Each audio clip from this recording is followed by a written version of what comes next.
Jake Morrison stood in the doorway of the garage, staring at the mess before him. Oil stains covered the concrete floor in dark patches that looked like strange maps. Tools he had never seen before hung from rusty hooks on the walls. Strange machines with too many arms and glowing parts sat broken in the corners. The smell hit him hard. It was not just oil and metal like the garages. Back on Earth, this place smelled like electricity and something sweet that made his nose burn.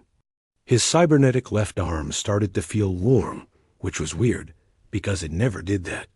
"Uncle Pete, what did you get me into?" Jake said to the empty room. He pulled out the old paper letter again. Pete had written it by hand just before he died. The words were shaky but clear. "Jake, the garage is yours now. The aliens need someone who understands machines. You always were good with your hands, even after the war messed you up. Don't let them down, boy." Jake flexed his metal fingers. The doctors had done good work after the bomb took his real arm on Centauri Prime. The cybernetic replacement looked almost human, except for the small blue lights that ran along the joints. Most days he forgot it was not real. A loud crash came from the back of the garage. Jake walked toward the sound, stepping over broken parts and empty bottles. He found a small alien creature trying to lift a heavy engine part. The creature had 4 arms, purple skin, and big yellow eyes that reminded Jake of a cat. "Hey there, little guy," Jake said softly. The alien jumped and dropped the part on its foot. It started making high-pitched noises that sounded like cursing.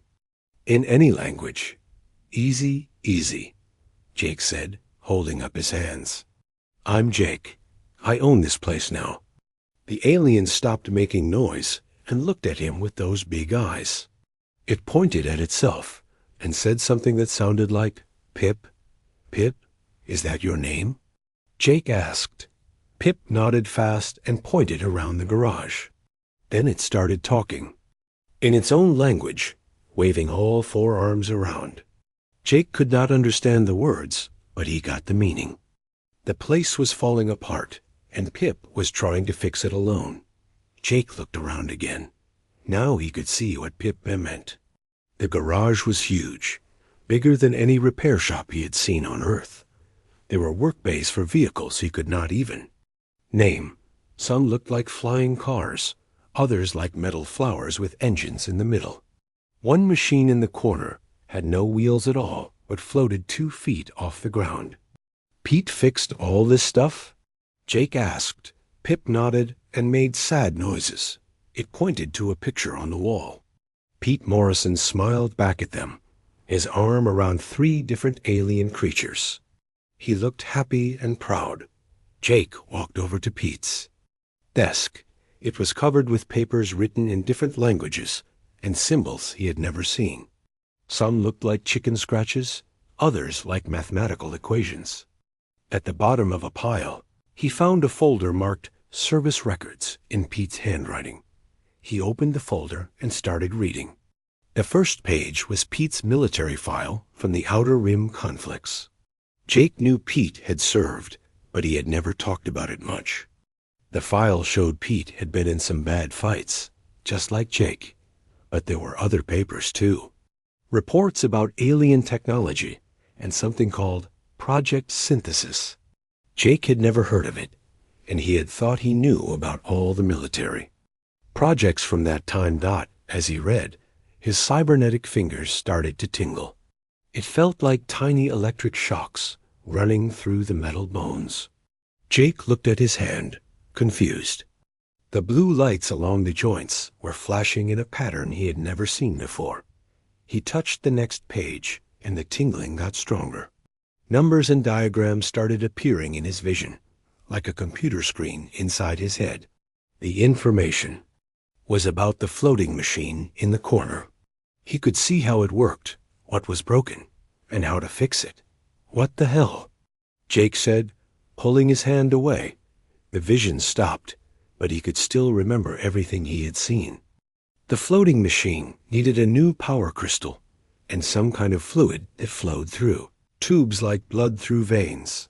Pip was watching him with those big eyes. The little alien walked over to the floating machine and pointed at it, then at Jake's metal arm. It made questioning noises. "You can see it too, can't you?" Jake said. "Something's different about my arm." Pip nodded and started digging through a box of parts. It pulled out a small crystal that glowed soft blue and some bottles of thick liquid that moved like honey.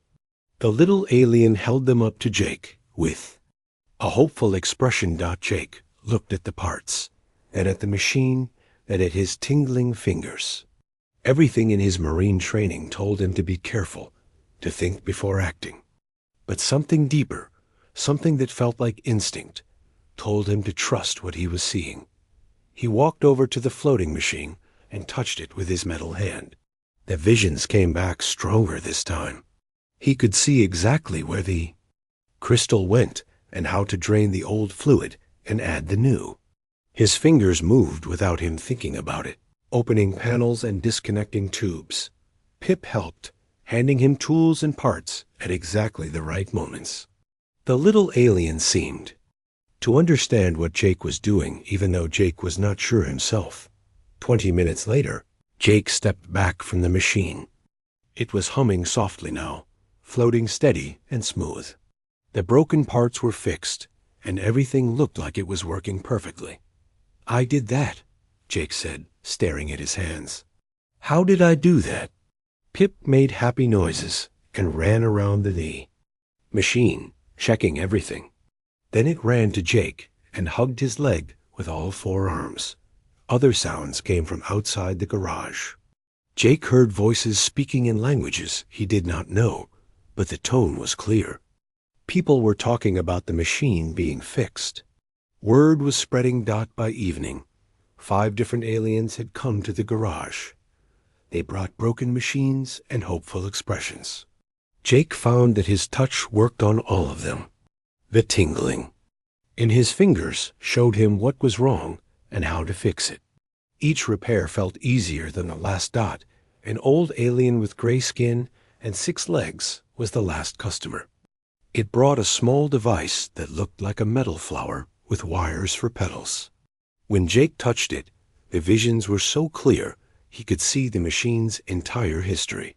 He knew who had built it, when it had broken, and exactly how to make it work again. How? The old alien asked in broken English after Jake finished the repair. Jake looked at his hands, then at Pete's picture on the wall, and at the service record still open on the desk. "I think my uncle left me more than just a garage," he said. Night, after all the customers had gone home happy, Jake sat at Pete's desk reading the service records. The more he read, the more questions he had. Project Synthesis was mentioned again and again, but always in ways that made it sound secret and dangerous. His cybernetic arm was still tingling, but now it felt normal, like it was supposed to be that way. Jake looked around the garage at all. The alien machines and tools. For the first time since he had arrived, the place felt like home. "Okay, Uncle Pete," he said to the picture on the wall. "I'll keep your garage running, but I'm going to find out what you really left me." Outside, the lights of Havenport twinkled like stars. The alien district never slept, and Jake could hear the sounds of different species going about their business. Tomorrow would bring new customers, new machines to fix, and new questions about his growing abilities. But tonight, Jake Morrison was just a man with metal hands sitting in an alien garage, reading his uncle's secrets and wondering what he had gotten himself into. Jake woke up to the sound of engines rumbling outside the garage. 3 days had passed since he first fixed the floating machine, and word had spread through the alien districts of Havenport like wildfire. Every morning brought new customers. With broken machines and curious eyes, he rolled out of the small bed he had set up in Pete's old office and looked at his cybernetic arm. The blue lights were glowing steadier now, like they were always ready for something. The tingling sensation had become constant but not unpleasant. It felt like his metal fingers were listening to sounds only they could hear. Pip was already awake, organizing tools for the day. The little alien had appointed itself as Jake's assistant and seemed to know what he needed before he asked for it. This morning, Pip had laid out crystal replacements, fluid bottles, and a set of tools that looked like they belonged in a surgery room. "Morning, Pip," Jake said, stretching his real arm. "What do we have today?" Pip pointed outside where a line of aliens waited with their machines. Jake counted at least 8 different species, some he recognized from his military days and others that were completely new to him. They all looked hopeful but nervous, like they were not sure a human could really fix their technology. The first customer was a tall, thin alien with silver skin and no visible eyes. It spoke in a voice like wind chimes and gestured toward a machine that looked like a metal tree with glowing fruit hanging from its branches. Approached the machine and placed his cybernetic hand on its trunk. A familiar tingling shot through his arm, but this time it was stronger. The visions that filled his mind were more detailed than ever before. He could see the energy pathways running through the machine like a circulatory system. 3 of the glowing fruits were dead, and the power flow was backing up, causing the whole system to slowly poison itself. "I see the problem," Jake said, though he was not sure how he saw it so clearly. He worked for 30 minutes, replacing the dead power cells and cleaning out the backed-up energy channels. His hands moved with confidence that surprised him. The cybernetic fingers seemed to know exactly how much pressure to apply, exactly which tools to use, exactly when to stop. All the fruits on the tree were glowing bright and healthy. The silver alien made sounds like happy bells and paid him with small crystals that Pip quickly tucked away in a cash box. The next customer brought a vehicle that looked like a bubble with fins. The problem was more complex, involving something Jake's visions told him was a quantum stabilizer. He had no idea what that meant, but his hands knew exactly how to fix a dot by lunchtime. Jake had repaired 6 machines and was starting to feel drained.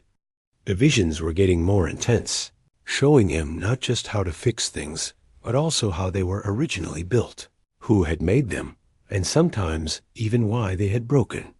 "Take a break, Jake," said a voice behind him. He turned to see a female alien with blue skin and silver hair watching him work. She was tall and graceful, with large eyes that seemed to see everything. Her clothes looked like they were made of liquid metal that moved when she walked. "I'm Lyra," she said in perfect English. "I pilot freight runs between the star systems.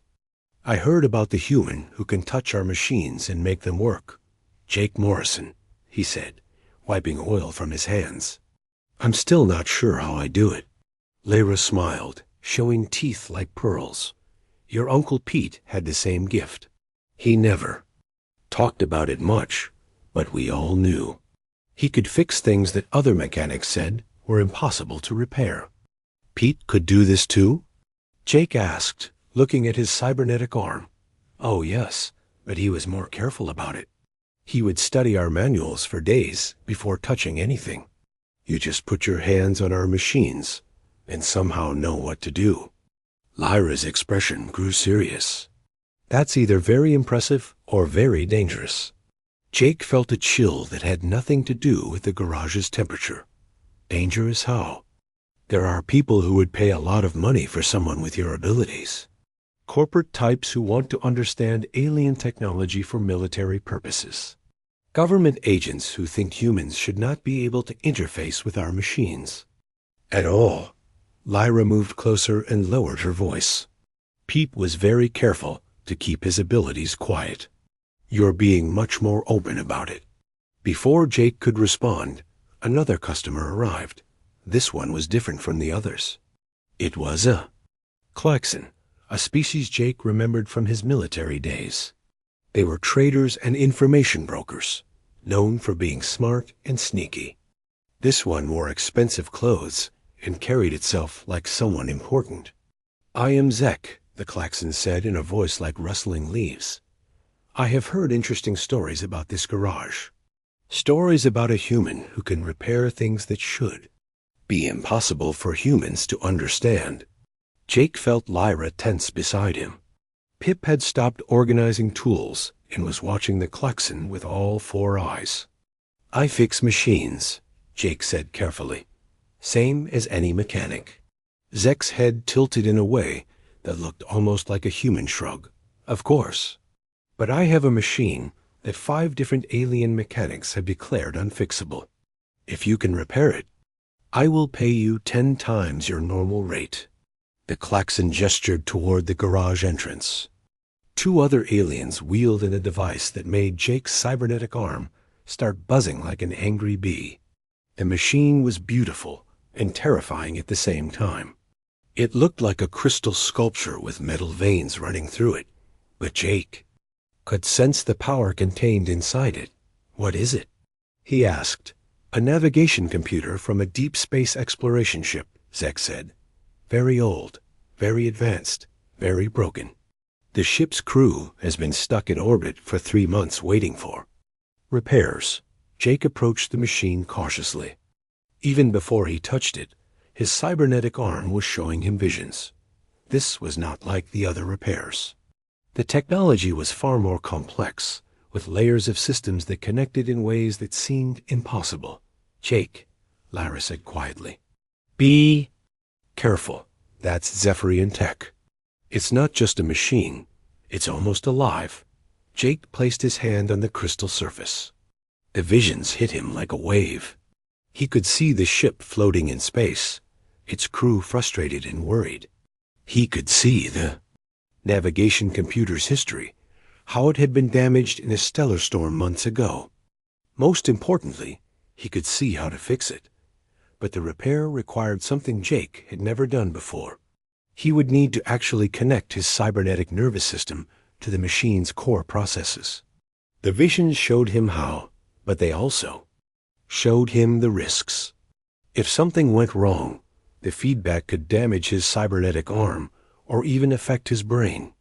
"I can fix it," Jake said, surprising himself with his confidence. "But I need some space to work." Zek made a sound like satisfied laughter. "Excellent. I will return in 2 hours." After the klaxon left, Lyra grabbed Jake's arm.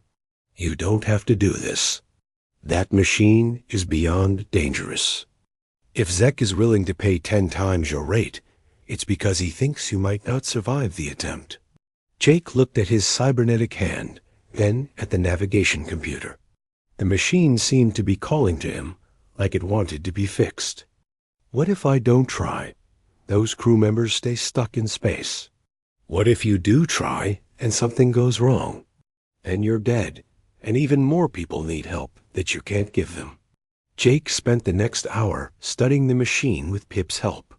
The little alien seemed to understand the Zephyrian technology better than expected, pointing out connections and power flows that Jake's visions had missed. Together, they worked out a plan for the repair that would be safer, but would still require Jake to interface directly with the machine's core. When Zek returned, Jake was ready. He had prepared backup systems and safety protocols. Most importantly, he had asked Lyra to stay and monitor the repair process. "If something goes wrong," he told her, "pull me away from the machine immediately." Jake placed both hands on the navigation computer and opened his cybernetic nervous system to its core processes. The connection was immediate and overwhelming. He felt like he was floating in space, seeing the universe through the eyes of a machine that had traveled between stars for centuries. The repair took 45 minutes. When Jake finally pulled his hands away, the navigation computer was humming with healthy energy. Its crystal surfaces glowed with soft, steady light. Zek examined the machine with several handheld devices, then made sounds of amazement. Perfect. Better than new, actually. The navigation algorithms are running more efficiently than they have in decades. The klaxon paid Jake with a credit chip that made Pip's eyes go wide. "Word of this will spread," Zek said as he arranged for the machine to be moved. You should prepare for more customers. Much more complicated customers. After Zek left, Jake sat heavily in Pete's old chair. His cybernetic arm felt different now, like it had grown stronger during the repair.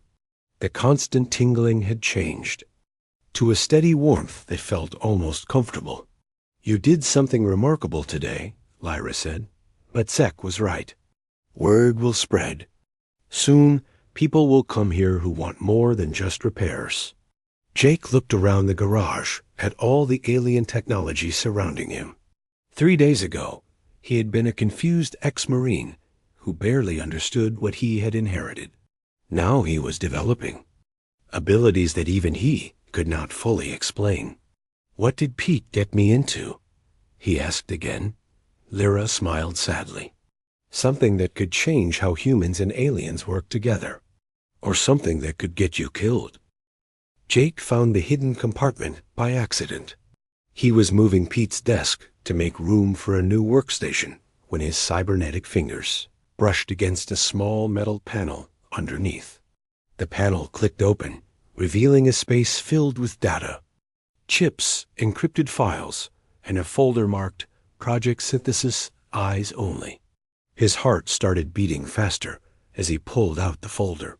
The papers inside were different from Pete's regular service records.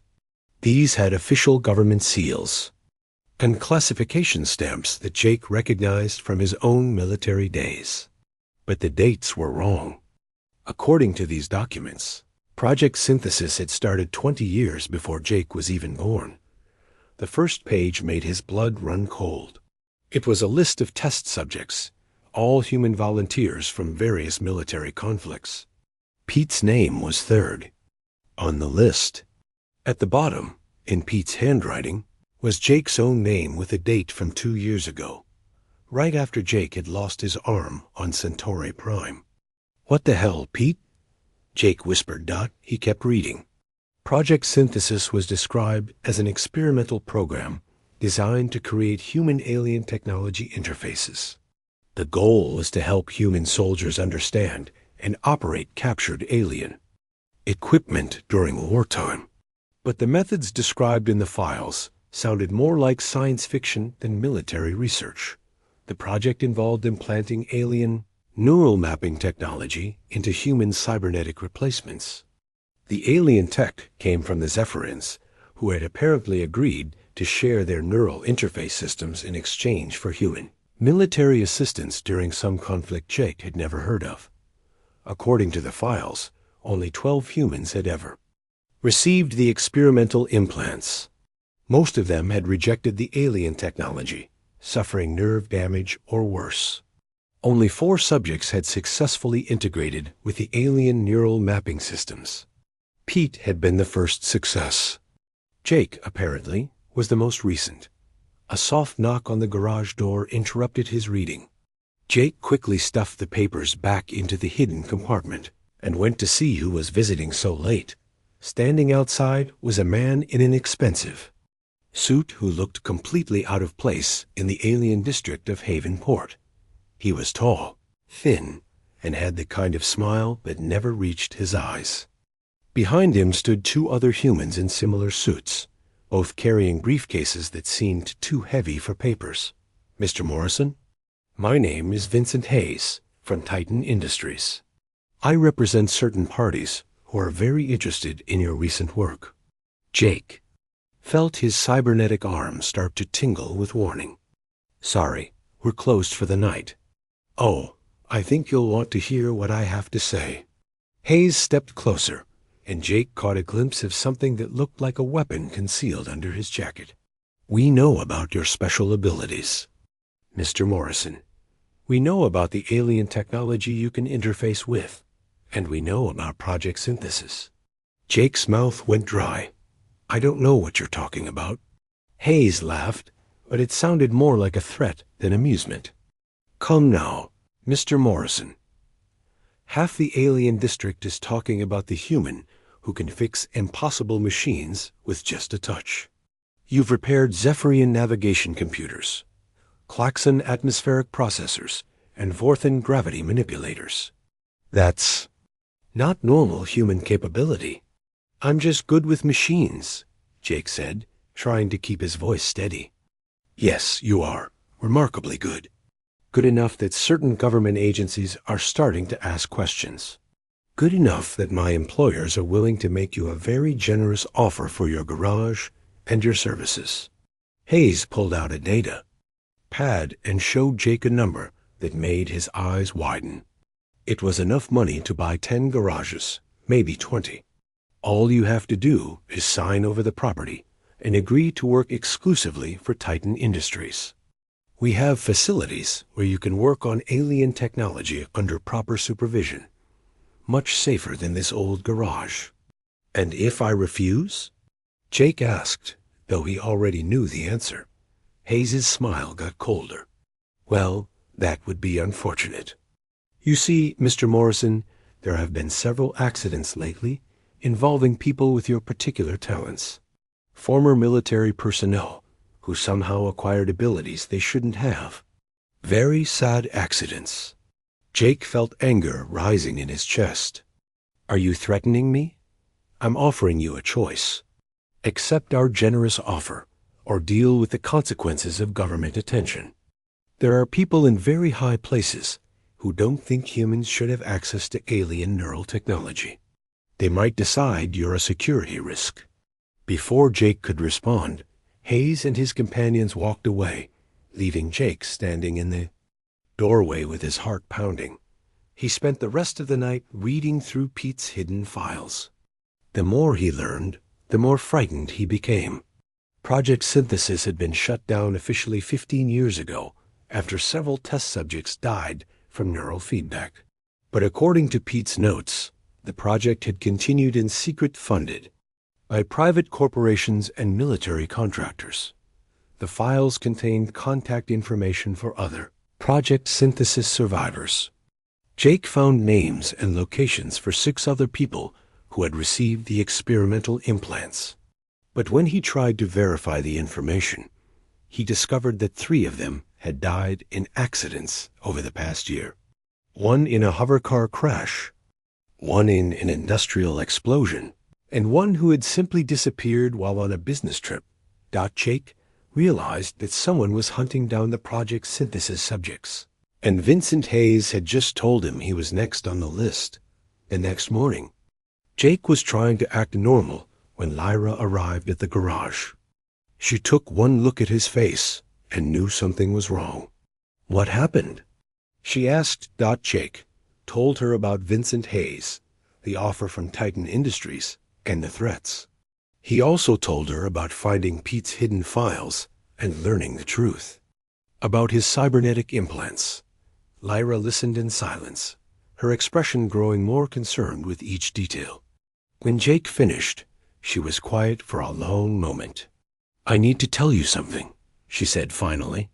Something I should have mentioned before. The Zephyrian Council has been watching you since you started working here. Watching me? Why? Because the neural mapping technology in your implants isn't just alien tech.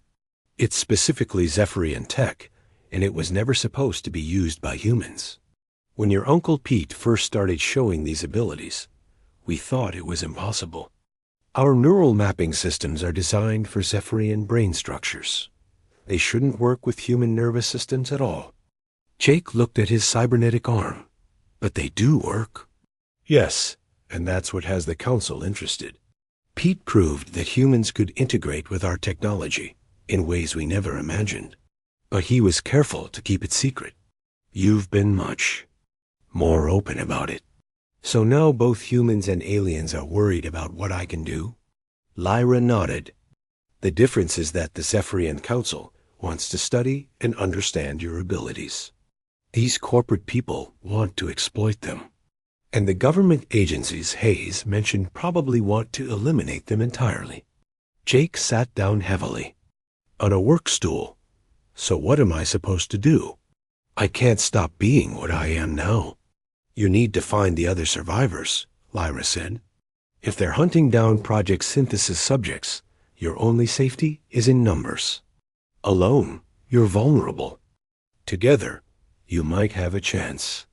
That afternoon, Jake used Pete's encrypted communication system to reach out to the surviving Project Synthesis subjects. The first contact he made was with Elena Rodriguez, a Solar Navy pilot who now ran a small transport company on the frontier world of New Santiago. When Jake explained his situation, her response was immediate and worried. "They came for me 3 weeks ago," she said over the encrypted channel. "Same company, same threats. I told them I'd think about it, then packed up and moved my operation to a different system. But they found me again yesterday." Jake felt his stomach drop. "What did you do?" "I'm running. But I can't run forever. We need to stick together on this." The second contact was Carl Jackson, an Army engineer working in the asteroid mining operations in the belt. Carl had been hiding his abilities for years, doing only small repairs that wouldn't attract attention. But he had heard about the other Project Synthesis subjects who had died. "It's definitely not accidents," Carl said. "I did some checking. All 3 of them had been contacted by Titan Industries before they died. They all refused the offers." Jake felt a chill run down his spine. "So we're all targets. Looks that way. Question is, what do we do about it?" Jake looked around the garage at all the alien technology, at Pip organizing tools for the next day's work, at Lyra checking the security systems. This place had become his home in just a few weeks. These beings had become his friends and customers.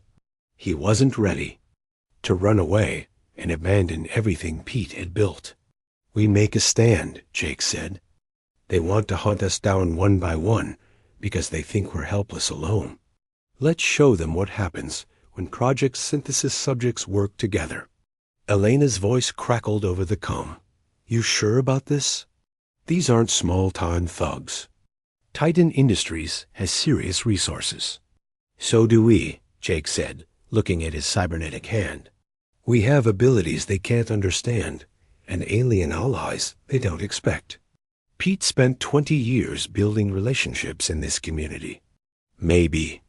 It's time to see what those relationships are worth." Carl's laugh sounded grim but determined. "Count me in. I'm tired of hiding what I can do." Elena Rodriguez arrived at Jake's garage 3 days later, piloting a beat-up transport ship that had seen better years. She was smaller than Jake had expected, with short black hair and scars on her hands that spoke of hard work and harder fights. Her cybernetic implants were different from Jake's, thin silver wires that ran along her temples and connected to ports behind her ears. "Nice place," she said, looking around the garage. "Pete always did have good taste in real estate." "You knew my uncle?" Jake asked. "We all knew each other, at least by reputation. The Project Synthesis survivors kept in loose contact over the years. Pete was like the unofficial leader of our little group." Elena's expression grew sad. "When he died, we all felt a bit more alone." Carl Jackson arrived the next morning in an industrial shuttle loaded with mining equipment. He was a big man with arms like tree trunks and a cybernetic leg that clicked softly when he walked.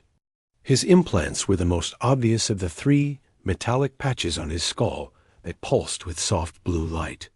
"Security here is terrible," were his first words to Jake. "Anyone could walk in here with weapons or surveillance gear. If we're making a stand, we need better defenses." Jake introduced them both to Lyra and Pip. The aliens seemed fascinated by the other Project Synthesis subjects, especially when Elena demonstrated her ability to interface with the transport ship's navigation systems just by touching the control panels. "Your neural patterns are different from Jake's," Lyra observed. "Each of you has adapted to the alien technology in a unique way." Carl nodded. "The integration process affected us all differently. I can interface with heavy machinery and power systems. Elena specializes in navigation and communication arrays. Jake seems to be good at everything." "That's because his implants are the newest," Elena said. The doctors learned from our mistakes and improved the technology. Jake got the best version of what they were trying to create. Over the next 2 days, more allies began arriving at the garage. Elena had contacted other transport pilots who had worked with Pete over the years. Carl brought in mining engineers who owed him favors. Lyra reached out to the Zephyrian Council and other alien communities in Haven. Port, the garage began to feel like a military command center. Aliens and humans worked side by side, setting up communication networks, defensive positions, and early warning systems. Jake was amazed at how quickly Pete's old customers rallied to help.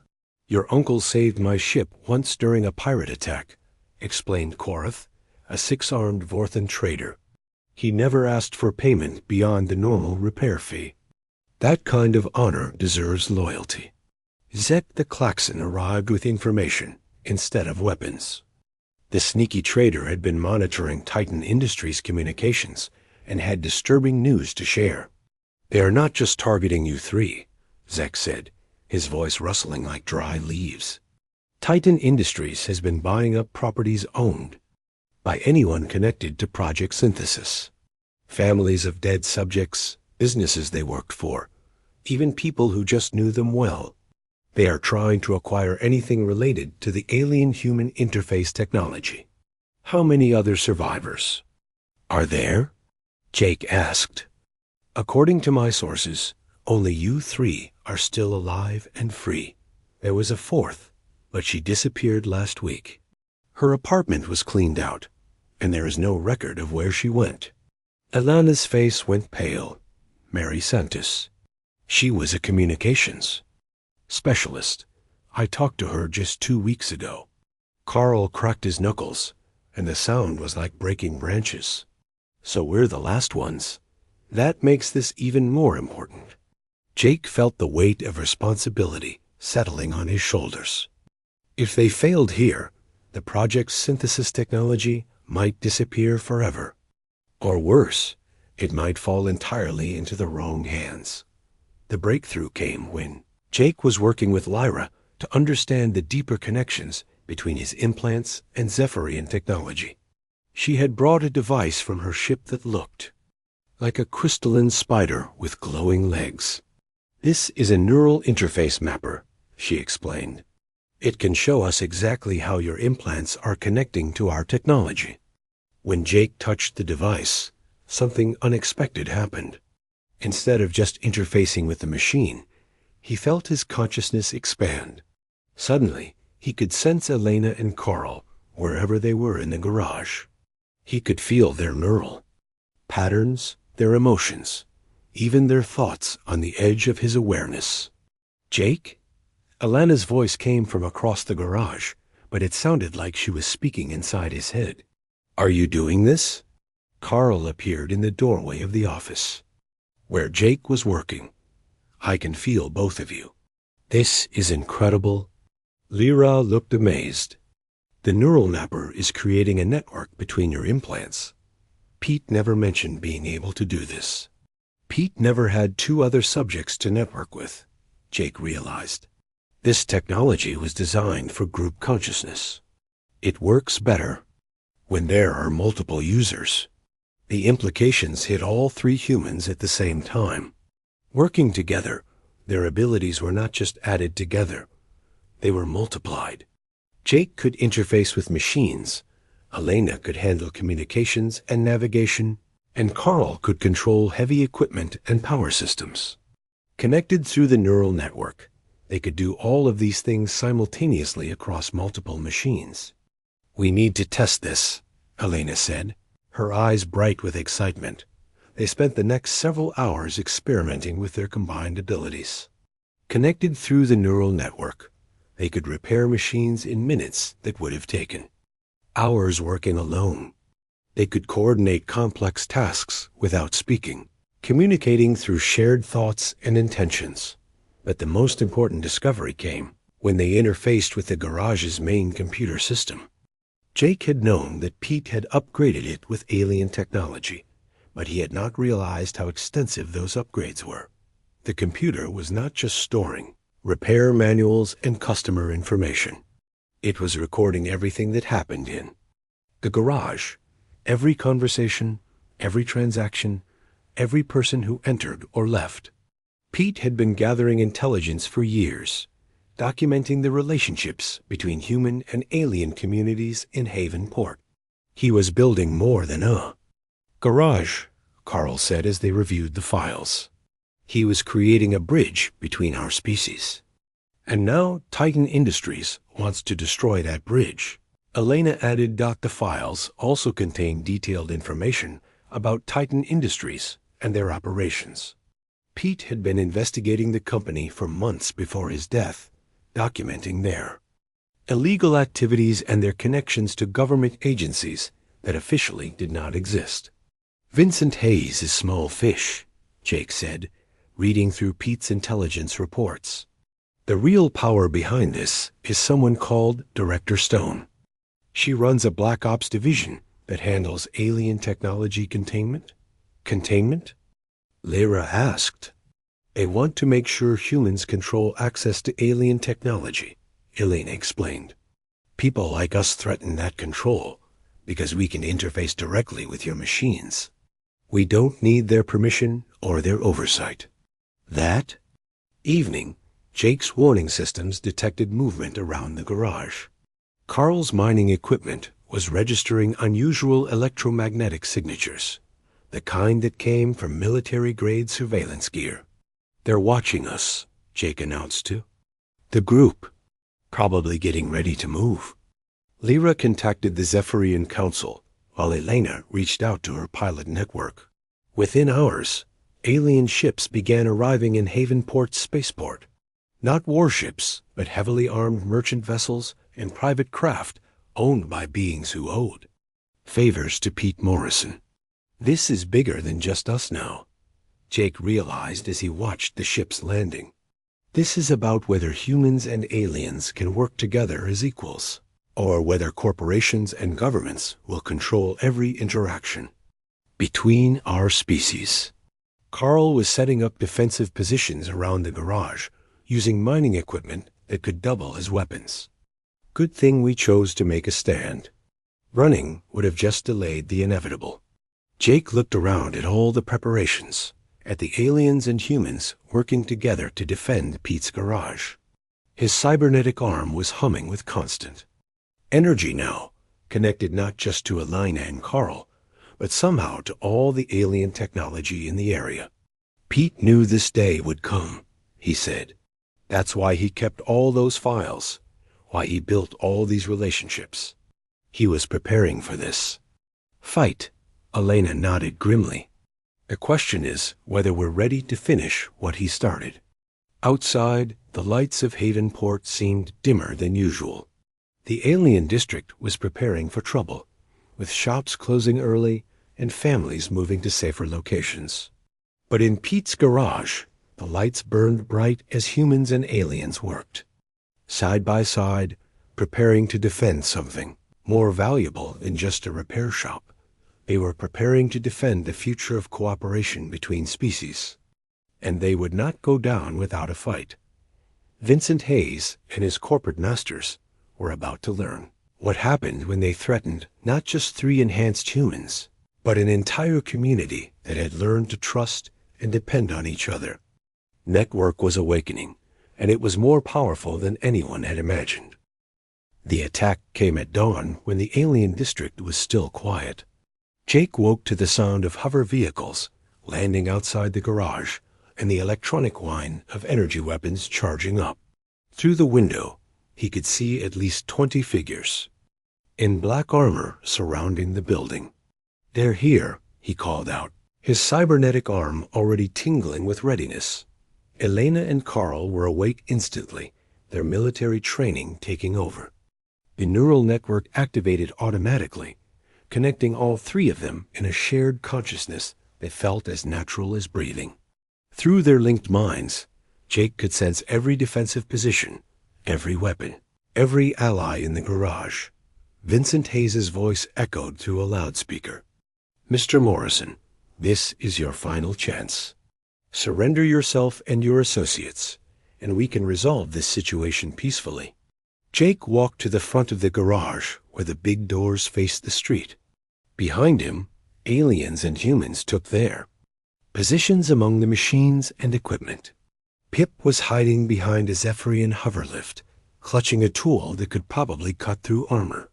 Lyra stood near the main computer, ready to coordinate their defenses. I don't think so, Hayes. Jake called back. This garage is under the protection of the Havenport Interspecies Commerce Treaty. You have no authority here. Hayes laughed, but it sounded nervous. Treaties don't protect terrorists, Morrison. You and your friends are in possession of stolen alien technology. Stand down, or we will use force. Jake felt Elena's thoughts merge with his own. Through her enhanced senses, he could see the positions of all the corporate soldiers. Carl's consciousness joined them, and suddenly Jake could feel the power systems of every machine in the garage humming under his control. Elena, can you get word to our friends outside? Jake asked through their mental link. Already done, she replied. The alien ships are moving into position. This fight won't be as one-sided as Hayes thinks. The first shot came without warning. A pulse of energy hit the garage door, leaving a smoking hole in the metal. Jake responded by touching the nearest Zephyrian hover lift. Through the neural network, Elena and Carl lent him their abilities, and suddenly he could control not just one machine, but all of them. The hover lifts rose into the air like metal angels, their anti-gravity fields creating shields that deflected the corporate soldiers' weapons. Carl took control of his mining equipment, turning drill platforms into mobile fortresses that rolled out of the garage with protective armor and heavy cutting tools. What the hell? Hayes shouted over the comm as his soldiers found themselves facing flying machines and walking drill platforms. But Jake was just getting started. Connected to Elena and Carl through the neural network, his consciousness expanded to touch every piece of alien technology in the area. Klaxon atmospheric processors created walls of dense fog that hid their movements. Vorthan gravity manipulators made the corporate soldiers' weapons too heavy to lift. Even the simple repair tools became weapons in the hands of aliens who knew how to use them. The battle moved from the garage into the streets of the alien district.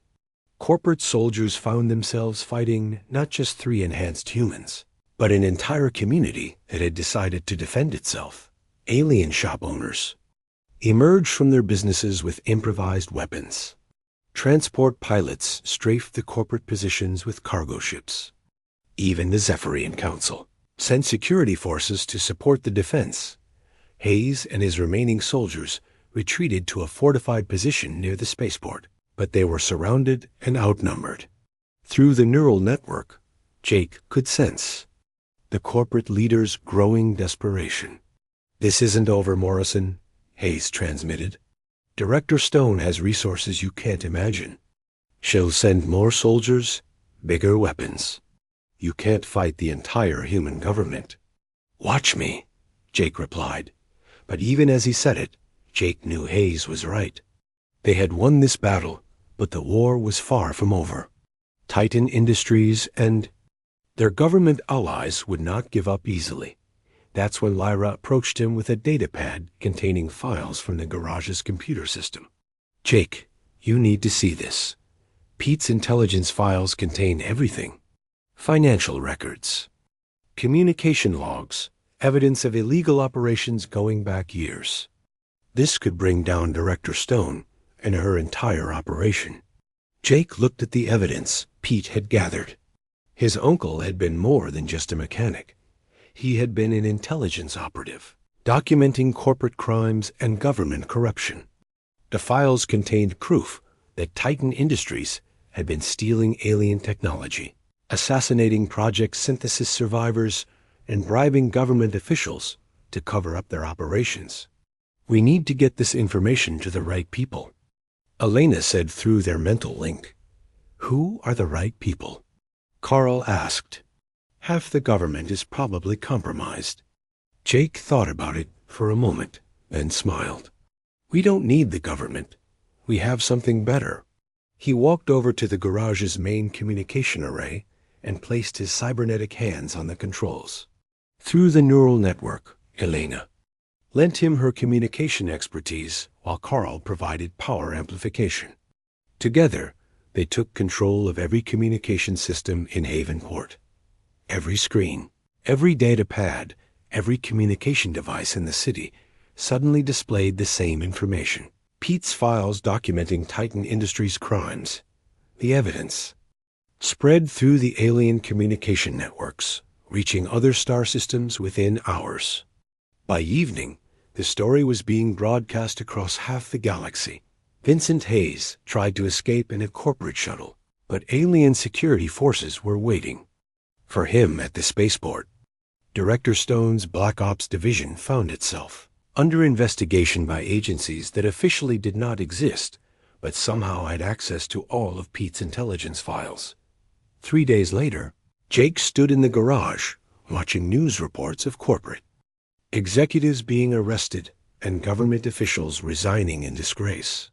The project's synthesis program was officially declassified, and the surviving subjects were granted legal protection and recognition for their service. So what happens now? Elena asked. She had decided to stay in Havenport and help Jake expand the garage's operations. Now we build something new, Jake said. Pete spent 20 years creating connections between humans and aliens. We're going to make those connections permanent. Carl had already started construction on a new facility next to the garage. A training center where humans and aliens could learn to work with hybrid technology together. The Zephyrian Council had provided funding and technical expertise, while other alien species contributed their own knowledge and resources. Pip had appointed itself as head of the new apprentice program, teaching young humans and aliens how to repair and maintain technology from multiple species. Lyra became the facility's liaison with the various alien governments, helping to establish formal cooperation agreements. The garage itself remained at the center of it all. Jake kept Pete's desk exactly as it had been, with the picture of his uncle surrounded by alien friends. But now there were new pictures too, photos of humans and aliens working together, learning from each other, building something that neither species could have created alone. Jake's cybernetic arm had stopped tingling weeks ago. Now it simply felt warm and alive, connected not just to alien technology, but to a network of minds and machines that spanned multiple star systems. The neural network that linked him to Elena and Carl had grown to include other volunteers, humans and aliens who wanted to bridge the gap between their species. One evening, as Jake was closing up the garage, a young human woman arrived with a broken piece of alien technology. She was nervous and uncertain, clearly new to interspecies. Contact. I heard you could fix anything, she said hopefully. Jake smiled and guided her to one of the workstations. Let me show you how it works, he said, placing his hands on the broken device. The first thing you need to understand is that alien technology isn't really alien at all. It's just a different way of thinking about the same problems we all face. As he worked, explaining each step to the young woman, Jake felt Pete's presence. In the garage, his uncle had dreamed of a future where humans and aliens worked together as equals, where technology brought species together instead of driving them apart. That future was no longer a dream. It was reality, built one repair at a time in a small garage in an alien district, by people who believed that cooperation was stronger than fear. Outside, the lights of Havenport sparkled like stars, and ships from a dozen different species came and went from the spaceport. The galaxy was a big place, full of challenges and opportunities that no single species could handle alone. But in Pete's garage, humans and aliens worked side by side, proving every day that the best solutions came from minds and hands working together, regardless of what planet they called home. Jake Morrison had inherited more than just a garage. He had inherited a legacy of cooperation that would reshape the relationship between species for generations to come. And it all started with grease on his hands and the courage to trust in something bigger than himself.